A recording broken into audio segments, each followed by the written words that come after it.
Halo Justice Seeker, apa kabar? Jumpa lagi dengan saya Ahyar ya. Hari ini hari ketiga di bulan Januari 2021. Saya menyapa Justice Seeker kembali ya. Ini merupakan video kedua saya pada awal tahun ini yang akan membahas isu-isu hangat, isu-isu hukum yang sedang berlangsung dan viral dibicarakan di berbagai media. Ya, pada video pertama kemarin saya membahas tentang perkara Giselle Anastasia dan Michael ya. Nah, video pertama saya kemarin setelah diunggah ya, kemudian saya share ke berbagai media sosial dan menjadi viral. Banyak, tidak sedikit dari viewers ya, tidak sedikit dari netizen yang mempertanyakan tentang nasib Giselle selanjutnya ya. Jadi bagaimana nasib Giselle selanjutnya kaitannya dengan video tersebut? Apakah Giselle bisa diselamatkan? Apakah Giselle bisa dibebaskan dari jerat hukum? Nah, ini pertanyaan yang mengemuka ya. Sebagai praktisi hukum, kembali lagi tentu saya wajib memberikan edukasi hukum, wajib memberikan jawaban yang diupayakan objektif ya. Artinya jawaban yang tentu berdasarkan hukum atau undang-undang yang berlaku di negara kita ya. Jadi saya akan coba menjawab bagaimana pertanyaan-pertanyaan kawan-kawan itu ya, teman-teman netizen ya, Justice Seeker. Begini jawaban saya ya. Dalam perkara Giselle Anastasia ya, saat ini yang bersangkutan itu telah mengakui perbuatannya dan telah ditetapkan sebagai tersangka ya. Itu fakta ya pertama yang ada saat ini. Demikian juga dengan Michael. Michael sudah ditetapkan sebagai tersangka. Dan di dalam pemeriksaan mereka ya, sebelumnya sebagai saksi, keduanya telah mengakui bahwa video yang ada beredar itu, video asusila yang beredar itu merupakan mereka berdua ya, pelakunya. Dan Giselle Anastasia telah mengakui bahwa dialah yang membuatnya atau yang memproduksi ya, memproduksi konten video tersebut. Nah, sehingga dengan demikian bagi penyidik, penegak hukum sudah jelas ya siapa pelakunya video tersebut, siapa sosok atau subjek yang ada pada video tersebut, lalu kemudian yang membuat siapa. Lalu pertanyaan berikutnya, menjadi viral itu ya tentu kita tahu bersama bahwa dunia IT ya, media sosial, dari satu orang menyebar ke orang lain itu automatically pasti akan mudah tersebar. Tapi intinya bahwa sumber video itu jelas, itu dari Giselle Anastasia dan dari Michael sendiri juga. Karena di dalam informasi yang kita peroleh, video tersebut di-share juga oleh Giselle kepada Michael melalui aplikasi AirDrop yang ada di iPhone. Jadi selain membuat ya, Giselle Anastasia juga mentransmisikan video tersebut kepada pasangan mainnya, Michael. Jadi ini unsur-unsur sebenarnya sudah terpenuhi. Lalu bagaimana video itu beredar luas ke masyarakat? Nah, itu soal berikutnya. Tentu penyidik sudah memiliki bukti-bukti untuk itu. Nah, lalu kembali kepada pertanyaan bagaimana Giselle ya? Bagaimana dengan Giselle atau bagaimana dengan si Michael ya? Saya ingin menyampaikan pendapat seperti ini. Sebagai public figure ya, menurut saya Giselle adalah sosok yang baik, sosok yang bisa menjadi panutan. Karena apa? Karirnya bagus ya, meskipun rumah tangganya belakangan bubar, tetapi dari sisi karir Giselle memberikan banyak inspirasi kepada anak-anak muda ya. dia bisa menjadi apa istilahnya, role model bagi anak-anak muda yang lain, ya, bagi fans-fansnya, ya, baik dalam cara beretitude, dalam berpakaian dan lain-lain, ya. Sebagai role model, kita akui Gisela Anastasia memang memberikan manfaat, ya, banyak dampaknya bagi masyarakat, dampak positif tentunya.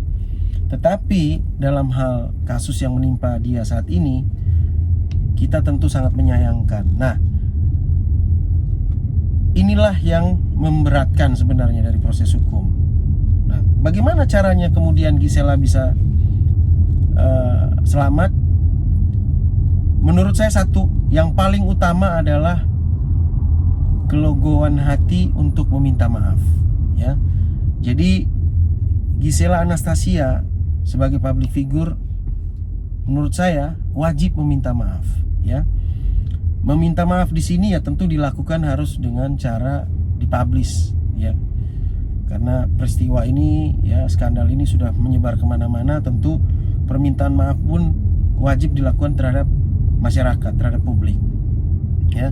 Saya kira kerendahan hati dibutuhkan di sini. Artinya Giselle wajib memberikan menyampaikan penyesalannya karena peristiwa itu, apa yang dia lakukan itu kemudian meresahkan masyarakat, membuat heboh di masyarakat, kemudian menjadi hal yang tentu memiliki dampak negatif bagi orang lain, ya.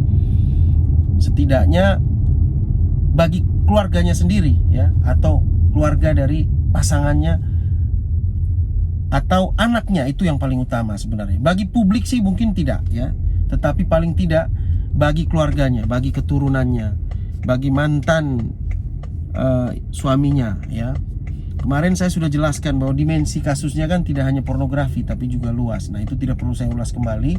Ya, di sana ada perzinahan, di sana juga ada ITE di sana. Nah, kemudian setelah meminta maaf, tentu setelah meminta maaf ini yang paling penting lagi, yang kedua adalah kooperatif, ya. Sejauh ini Gisela Anastasia begitu kooperatif. Menurut saya sudah cukup kooperatif, ya. Artinya sebagai praktisi hukum, saya memiliki pengalaman membela klien-klien saya, ya, atau dari pengalaman kasus-kasus lain, ya. Itu biasanya penegak hukum itu akan merasa ya kesal, ya, akan merasa tidak nyaman dengan saksi-saksi yang tidak kooperatif. Artinya begitu dipanggil beralasan ini itu segala macam gak datang, bahkan ada yang sama sekali tidak datang, ya. Padahal posisi menjadi terlapor misalnya. Nah, yang begini-begini ya biasanya akan menjadi masalah karena selain dianggap tidak kooperatif, oleh hukum juga bisa dilakukan upaya paksa, ya. Karena kita tahu bahwa saksi sekalipun jika dipanggil sekali, dua kali, lalu yang ketiga pun tidak hadir, seorang itu bisa dilakukan upaya paksa oleh penyidik, yaitu dijemput paksa. Lalu kemudian kalau memang dia merupakan calon tersangkanya atau berdasarkan kesaksian pihak-pihak lain dia bisa ditetapkan sebagai tersangka, biasanya bisa ditahan, ya, itu. Nah, jadi kooperatif itu yang bisa menyelamatkan Giselle. Sejauh ini Giselle sangat kooperatif, ya. Sangat kooperatif, setiap kali dipanggil datang, ya, memberikan keterangan. Lalu terbuka, ya, bicara jujur, tidak bertele-tele, ya, dari keterangan yang ada, dari keterangan penyidik, demikian yang kita dapati. Lalu kemudian tadi pertama, ya, meminta maaf kepada publik, ya.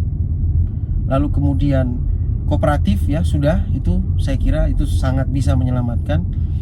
Lalu yang ketiga adalah, ya, ini bagaimana upaya pengacara, upaya keluarga untuk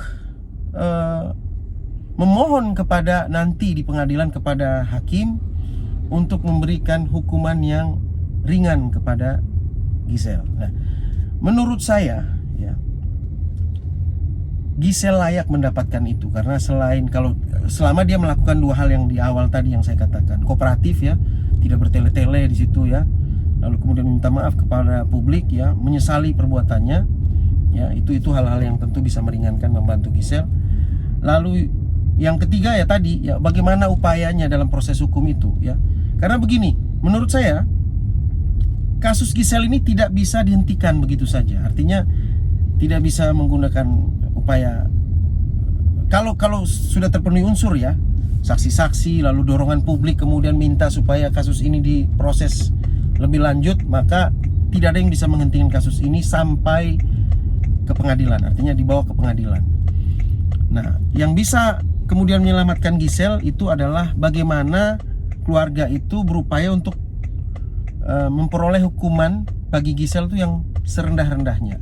Nah, sebagaimana kita ketahui, yang diterapkan itu undang-undang pornografi, hukumannya serendah-rendahnya 6 bulan dan paling lama 12 tahun.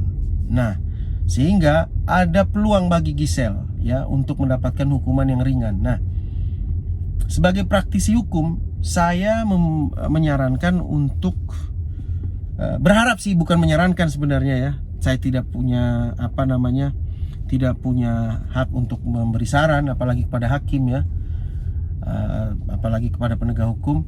Tetapi di sini saya hanya ingin menyampaikan harapan ya, bahwa harapan saya sebagaimana saya ketahui ya, Gisel oleh penegak hukum ya, dalam hal ini jaksa misalnya, itu menuntut Gisel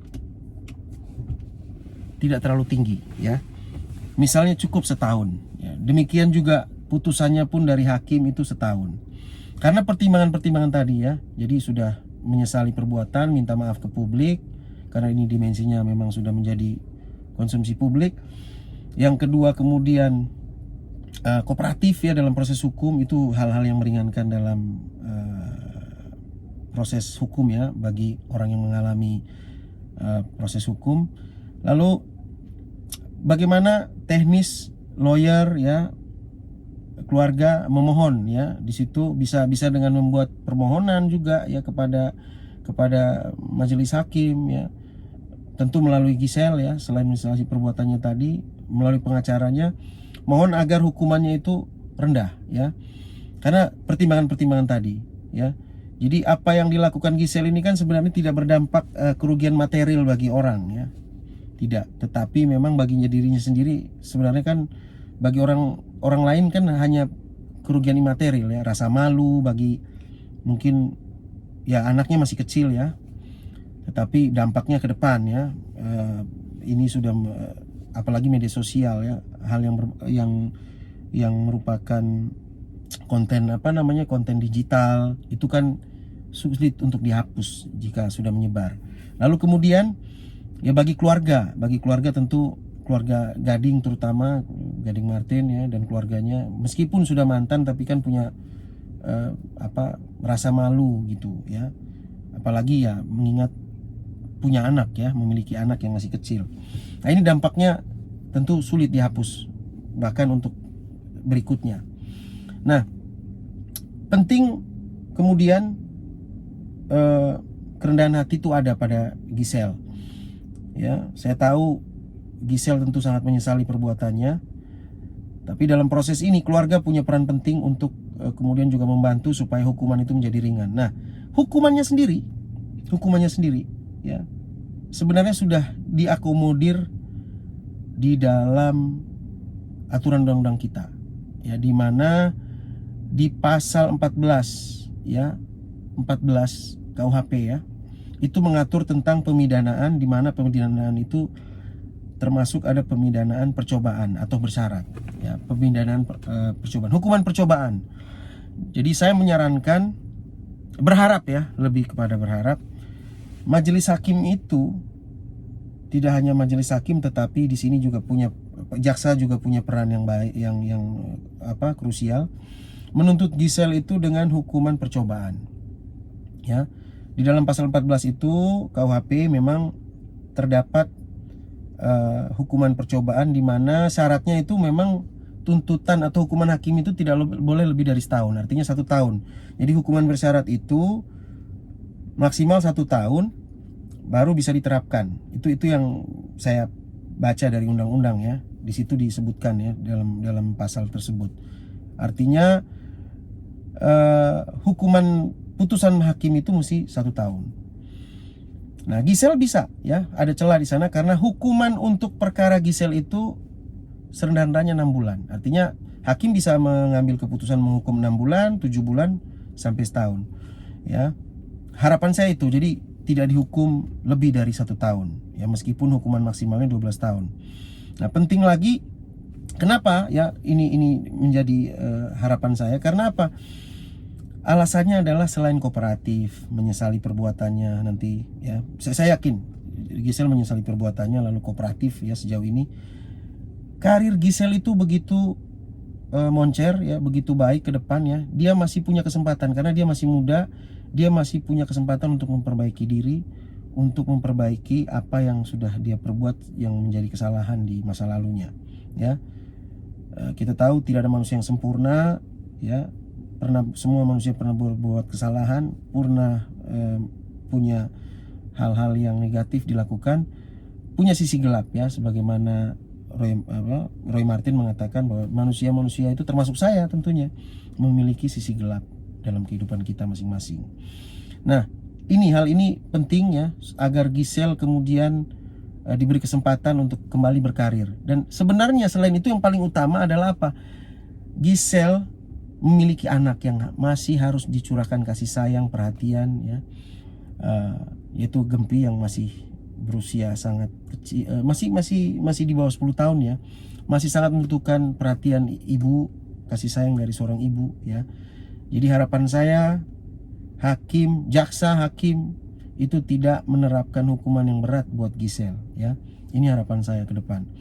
Jadi Gisel dihukum kurang dari 1 tahun, dikasih hukuman percobaan, jadi tidak perlu ditahan ya, karena undang-undang bisa membolehkan itu ya, sepanjang hukumannya tadi di bawah 1 tahun.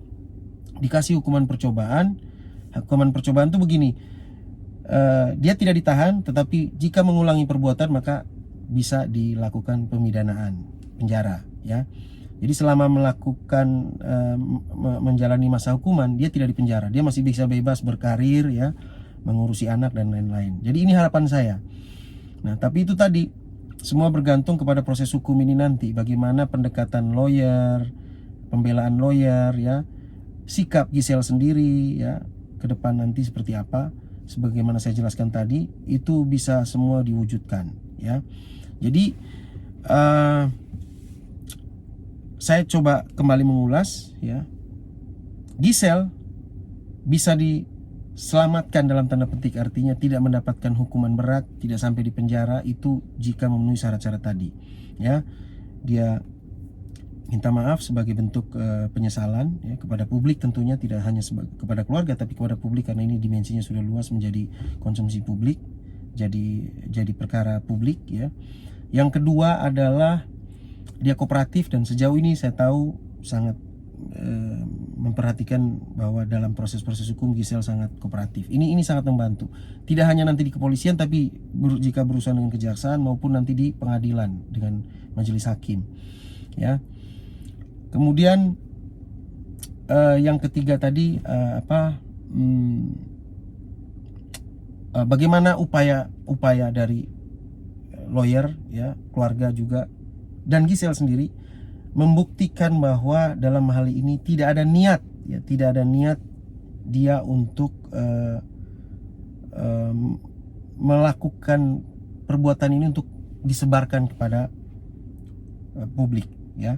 Karena sifatnya pornografi itu, sepanjang itu di konten itu dibuat untuk kepentingan pribadi, it's okay ya. Itu tidak menjadi masalah, tapi ini akan menjadi persoalan kalau kemudian konten yang dibuat itu kemudian terpublish ya, terdistribusikan dan ditransmisikan kepada publik. Nah, ini menjadi persoalan hukum tentunya ya. Jadi demikian yang bisa saya sampaikan, bahwa untuk menjawab pertanyaan-pertanyaan teman-teman ya, netizen yang memperhatikan konten saya sebelumnya. Jadi Gisel itu bisa diselamatkan dengan 3 hal tadi ya. Artinya ujungnya dia akan tetap dihukum, tetapi hukumannya itu tidak berat ya. Hanya dengan hukuman bersyarat atau hukuman percobaan. Dia tidak perlu ditahan supaya masih bisa berkarir, supaya bisa mengurus anak ya. Lalu kemudian ke depan dia akan bisa menjadi orang yang lebih baik, ya, tidak mengulangi perbuatannya kembali, ya. Demikian Justice Seeker, ya, terima kasih sudah menyaksikan konten ini, ya. Ke depan saya akan berupaya konten-konten yang saya buat nanti akan lebih profesional, artinya tidak monoton, ya. Tetap dengan edukasi-edukasi hukum, membahas isu-isu yang lagi hangat di publik, tetapi memiliki nilai-nilai edukasi, ya. Begitu. Selamat kembali, selamat tahun baru dari saya karena masih suasana tahun baru. Ini hari Minggu, selamat menikmati weekend bersama keluarga, ya. Justice Seeker, sampai jumpa kembali dalam video-video saya berikutnya, ya. Selamat siang, salam sejahtera untuk kita semua. Assalamualaikum warahmatullahi wabarakatuh.